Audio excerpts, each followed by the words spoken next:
6 দিন পরে নখ খসে যাবে, 9 দিন পরে চুল। 6 দিন পরে নখ খসে যাবে, 9 দিন পরে চুল। কবর গায়ের সামান নিতে কইর না কেউ ভুল। 6 দিন পরে নখ খসে যাবে, 9 দিন পরে চুল। কবর গায়ের সামান নিতে কইর না কেউ ভুল। কবর জায়গা ভালো নয়, কবর জায়গা ভালো নয়, কবর জায়গা ভালো নয়। আমল দিয়ে কবর গৃহ সাজিয়ে নিতে হয়, আমল দিয়ে কবর গৃহ সাজিয়ে নিতে হয়। 17 দিনে পেট ফেটে শেষে পোকার খাদ্য হবে। 7 দিন পরে গোশত থাকবে না, কঙ্কাল পরে রবে। 17 দিনে পেট ফেটে শেষে পোকার খাদ্য হবে। 7 দিন পরে গোশত থাকবে না, কঙ্কাল পরে রবে।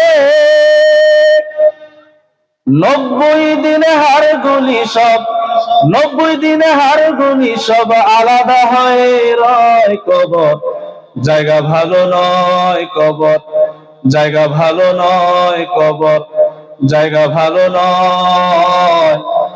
আমল দিয়ে কবর গৃহ সাজিয়ে নিতে হয়, আমল দিয়ে কবর গৃহ সাজিয়ে নিতে হয়।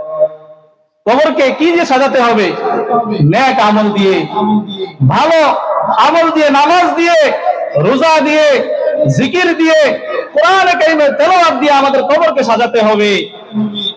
আমার ভাইয়েরা, আমার বন্ধুরা, যার আমল যত সুন্দর হবে, যে যত বেশি নেক আমল নিয়ে যেতে পারবে, তার কবরটা তত সুন্দর হবে, তত সজ্জিত হবে। যখন বান্দা নেক আমল নিয়ে কবরে যাবে, তখন আল্লাহ পাক রব্বুল আলামিন ঘোষণা করে দিবেন, ফাফরিশুহু মিনাল জান্নাহ ওয়া আলবিসুহু মিনাল জান্নাহ ওয়াফতাহু লাহু বাবান ইলাল জান্নাহ।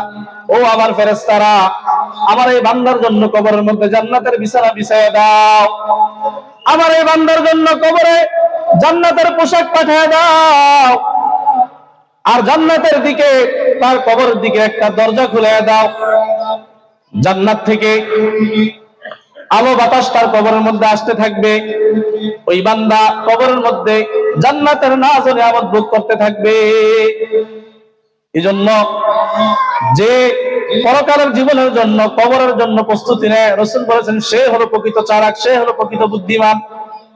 আল কাইসু মান দারা নাফসাহু ওয়া আমিলা লিমা বাদাল মাউত। প্রকৃত বুদ্ধিমান তো হলো সেই যে মৃত্যুর পরবর্তী জীবনের জন্য আমল করে প্রস্তুতি নেয়। এজন্য আমাদেরকে সব সময় চিন্তা করতে হবে, এই দুনিয়ার জীবন আমি সুখে থাকি বা দুঃখে থাকি, একদিন শেষ হয়ে যাবে। দুনিয়ার জীবন শেষ হয়ে যাবে। দুনিয়ার জীবন শেষ হওয়ার পর যখন আখিরাতের জীবন শুরু হবে, ওই আখিরাতের জীবন শুরু হবে আর শেষ হবে না। আখিরাতের জীবনে যে সফল হলো, আখিরাতের জীবনে যে কামিয়াব হবে, সে হলো প্রকৃত কামিয়াব, সে হবে প্রকৃত সফল।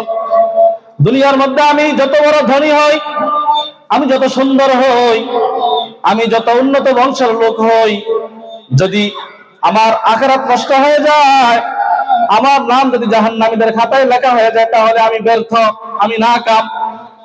আল্লাহ তাআলা বলেন আখিরাতে কে সফল কে বিফল, আল্লাহ তাআলা সফলতার মাপকাঠি বলে দিচ্ছেন। ফামান যুহজিহা আনিন নার, ফামান যুহজিহা আনিন নারি ওয়া উদখিলাল জান্নাতা ফাকাদ ফাজ।